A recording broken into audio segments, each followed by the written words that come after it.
वक्त में एनडीए गठबंधन में बड़ी फूट भी डाल सकता है, क्योंकि देखें आप सीधे तौर पर संजय राउत जो कि शिवसेना उद्धव बाला साहब ठाकरे गुट के प्रवक्ता हैं, राज्यसभा के सांसद हैं, उन्होंने कहा है कि बीजेपी के चंगुल में पूरी तरीके से एकनाथ शिंदे फंस चुके। राज ठाकरे और उद्धव ठाकरे एक साथ आए हैं। उन्होंने कहा है कि हमने ही मराठी को बचाने के लिए संघर्ष किया है। एकनाथ शिंदे तो सीधे तौर पर भारतीय जनता पार्टी के साथ मौजूद हैं, लेकिन जो मुलाकात हुई है दिल्ली में, जो मुलाकात हुई है वो इस बात के संकेत दे रही है कि कहीं ना कहीं एकनाथ शिंदे जो हैं वो लगातार इस विषय को लेकर चिंतित है, क्योंकि जिस तरीके से उन्होंने इस पूरे महाराष्ट्र के पिछले 4 साल के सियासी समीकरण में देखा जाए तो शिवसेना को महाराष्ट्र के उप मुख्यमंत्री एकनाथ शिंदे की ताकत क्या फिर से कम करने के लिए खुद भारतीय जनता पार्टी नजर आ रही है? क्या भारतीय जनता पार्टी नहीं चाहती है कि एकनाथ शिंदे इतने मजबूत हो महाराष्ट्र में कि बीएमसी का चुनाव अकेले अपने दम पर जीत पाए? दरअसल महाराष्ट्र में विधानसभा का चुनाव हो गया। विधानसभा चुनाव में एकनाथ शिंदे के चेहरे पर भारतीय जनता पार्टी ने ये चुनाव लड़ा तो सही, लेकिन 2024 के विधानसभा चुनाव में बीजेपी ने मुख्यमंत्री रिजल्ट के बाद देवेंद्र फडणवीस को बना दिया। एकनाथ शिंदे लगातार दबाव बनाते रहे, लेकिन एकनाथ शिंदे की एक नहीं सुनी गई। अब बीएमसी का चुनाव है और बीएमसी के चुनाव के लिए बीजेपी के साथ गठबंधन में चुनाव एकनाथ शिंदे नहीं लड़ना चाहते। साफ उन्होंने कह दिया है कि अकेले अपने दम पर चुनाव लड़ेंगे, उन्हें भरोसा है कि वो ये चुनाव जीत जाएंगे। लेकिन जब से ये ऐलान एकनाथ शिंदे के जरिए किया गया है, तब से ही सवाल खड़े हो रहे हैं कि क्या एकनाथ शिंदे को झुकाने के लिए अब उनके ही विधायकों का सहारा लिया जा रहा है? क्या एकनाथ शिंदे की हिम्मत को तोड़ने के लिए अब उनके ही विधायकों पर गाज गिराई जा रही है? एक तरफ विधायक तो दूसरी तरफ बेटे पर भी शिकंजा कसने की कोशिश की जा रही है। दरअसल क्या पूरा मामला है ये तो आप सभी जानते हैं कि जो शिवसेना एकनाथ शिंदे की पार्टी के विधायक हैं और मौजूदा कैबिनेट मंत्री भी हैं संजय सिरसाट, उनको आयकर विभाग का नोटिस जारी हो गया है।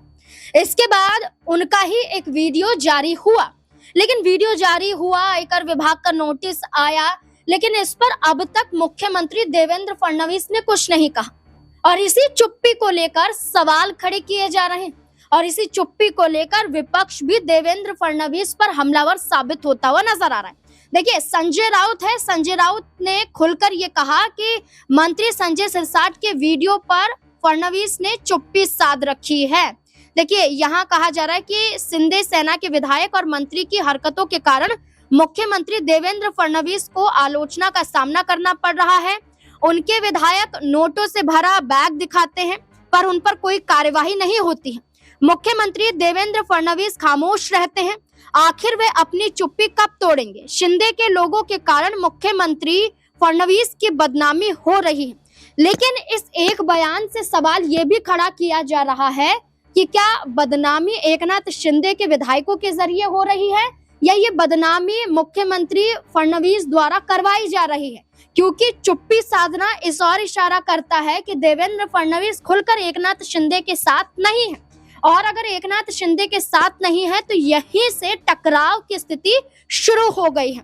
देखिए जहां ये बयान बताया गया, अब क्या उनके विधायकों पर जो नोटों से भरा बैग का वीडियो दिखाया गया, जो वीडियो वायरल किया गया, क्या वाकई इस वीडियो के तहत सिर्फ यही दिखाने की कोशिश की जा रही थी कि संजय सिरसाट नोटों से भरे बैग के साथ एक कमरे में बैठे हुए हैं, या उनके खिलाफ साजिश रची गई कि इस नोटों से भरा हुआ बैग दिखाना है? जिस कमरे में वो खुद अकेले थे उस कमरे में कोई और भी मौजूद था जो उनके खिलाफ उनका ही वीडियो बना रहा था।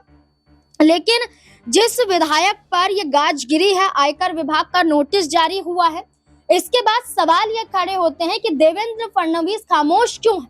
अगर कुछ भी ऐसा नहीं है तो चुप्पी तोड़ें, अगर वाकई ऐसा है तो जांच के तहत सहयोग दें, लेकिन देवेंद्र फडणवीस द्वारा कुछ नहीं कहा गया, जिसके साफ संकेत यही मिल रहे हैं कि महाराष्ट्र की राजनीति में एकनाथ शिंदे का साथ नहीं दिया जा रहा है। इसके अलावा आप देखिए कि अब ये कहा जा रहा है कि दिल्ली क्यों आए थे एकनाथ शिंदे, महाराष्ट्र की राजनीति में अकेले पड़ रहे हैं डिप्टी सीएम। यहाँ पर गौर कीजिए कि महाराष्ट्र की राजनीति में अकेले उप मुख्यमंत्री एकनाथ शिंदे पढ़ रहे हैं और इसी बात को कोट करते हुए जनसत्ता की इस खबर में दिखाया भी गया है। देखिए, महाराष्ट्र के उप मुख्यमंत्री एकनाथ शिंदे हाल ही में दिल्ली आए थे। यहाँ उन्होंने केंद्रीय गृह मंत्री अमित शाह से मुलाकात की। इसे लेकर महाराष्ट्र की राजनीति में तमाम तरह की चर्चाएं हो रही हैं। आपको बता दें कि बीते कुछ दिनों में महाराष्ट्र में बहुत कुछ घटा है, जिसमें शिंदे में बेचैनी शुरू हो गई है और इसलिए वो दिल्ली केंद्रीय गृह मंत्री अमित शाह से मुलाकात करने आए थे।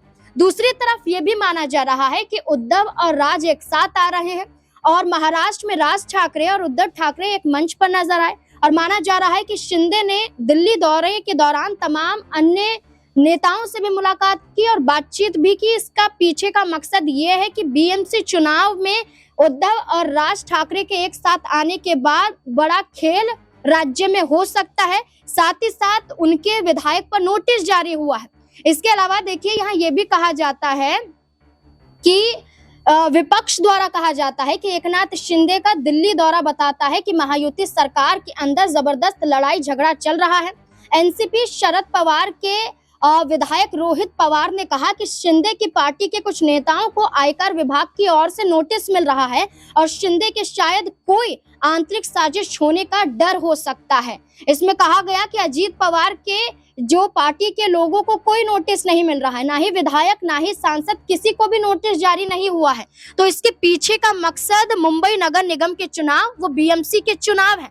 और इसको लेकर जब अपने सहयोगी से राय ली गई कि क्या वाकई ऐसा है कि अजीत पवार का साथ और एकनाथ शिंदे का साथ छोड़ा जा रहा है और क्या उद्धव और राज ठाकरे के एक साथ आने के बाद जो ताकत बढ़ रही है, इसमें एकनाथ शिंदे भी अपनी भागीदारी देते हुए नजर आएंगे। तो देखिए राय निकलकर क्या सामने आई। तो देखिए नाज़मीन, ये पूरा मामला जो महाराष्ट्र में कहीं ना कहीं दिखाई दे रहा है, ये दर्शाता है कि भारतीय जनता पार्टी ने एनडीए गठबंधन यानी कि महायुति गठबंधन पर किस तरीके से अपनी पकड़ जो है वो मजबूत कर ली है। आपने जो जिक्र किया कि संजय सिरसाट जो एकनाथ शिंदे गुट से संबंधित विधायक हैं, उनके घर पर नोटिस जाता है और उसके बाद एकनाथ शिंदे की मुलाकात होती है बीजेपी के बड़े नेताओं के साथ दिल्ली में। तो ये इस बात के संकेत हैं कि भाई आप करना क्या चाहते हैं, क्योंकि वाकई देखा जाए तो एकनाथ शिंदे को बड़ा झटका 2024 में लग चुका है।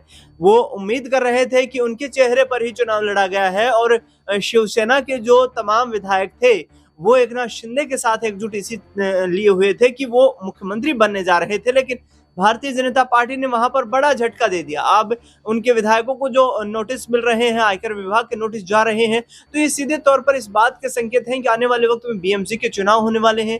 बीएमसी के चुनाव में भी भारतीय जनता पार्टी ये चाहती है कि हम जिस आधार पर रणनीति बनाएं, एकनाथ शिंदे उसी आधार पर सहमत होते हुए नजर आए और ये पूरा मामला जो है ये अब आने वाले वक्त में एनडीए गठबंधन में बड़ी फूट भी डाल सकता है। क्योंकि देखें आप, सीधे तौर पर संजय राउत जो कि शिवसेना उद्धव बाला साहब ठाकरे गुट के प्रवक्ता हैं, राज्यसभा के सांसद हैं, उन्होंने कहा है कि बीजेपी के चंगुल में पूरी तरीके से एकनाथ शिंदे फंस चुके हैं।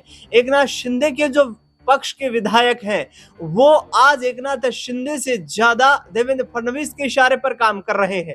उन्होंने कहा कि उनके गुट से जो मंत्री बनाए गए हैं वो आज सीधे सीधे एकनाथ शिंदे को दरकिनार करके और देवेंद्र फडणवीस के इशारों पर उनके जो कार्यशैली है उसके मुताबिक कामकाज कर रहे हैं। तो एकनाथ शिंदे जाहिर तौर पर कहीं ना कहीं महाराष्ट्र की राजनीति में एनडीए गठबंधन में बैकफुट पर आ चुके हैं। उन्होंने सीधे तौर पर कहा कि वो डुप्लीकेट शिवसैनिक हैं, यानी कि बाला साहब ठाकरे की जो वाकई विचारधारा थी उस विचारधारा का संबंध एकनाथ शिंदे से कुछ नहीं है।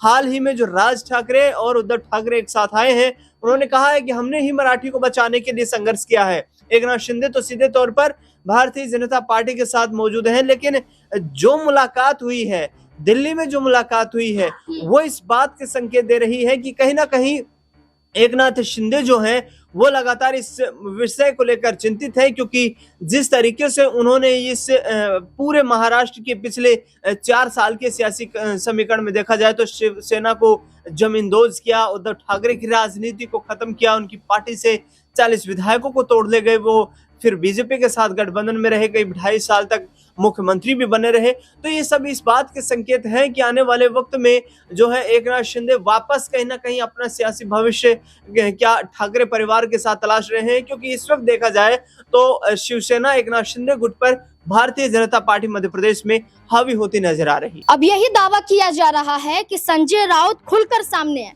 आदित्य ठाकरे ने भी खुलकर यह आरोप लगाया और आदित्य ठाकरे ने तो ये तक कह दिया कि जो वीडियो जारी हुआ है, इस वीडियो के जरिए अभी तक सिर्फ और सिर्फ आयकर विभाग का नोटिस जारी किया गया है, कोई बड़ा संज्ञान नहीं लिया गया।